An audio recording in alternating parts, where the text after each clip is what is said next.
Nagpakita ang gilas sina The Voice Generations coaches Chito Miranda at Julian San Jose sa impromptu performance nila ng Bagsakan.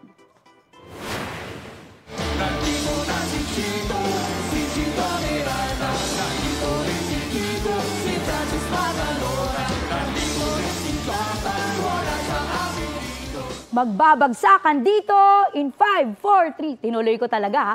Yan ang nostalgic performance na sobrang nakarelate ang fans, pati na ang ibang coaches. Request kasi yan ng audience matapos ang opening number ng parokya ni Edgar. Intense naman ang episode kagabi dahil sa battle rounds. Panalo riyan ang sorority ng parokya ni Chito at vocal mix ng Stellbound. O mga mare, abangan ang susunod na battle round next week.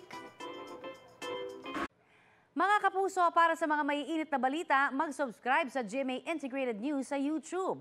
Sa mga kapuso abroad, subaybayan niyo po kami sa GMA Pinoy TV at sa www.gmanews.tv.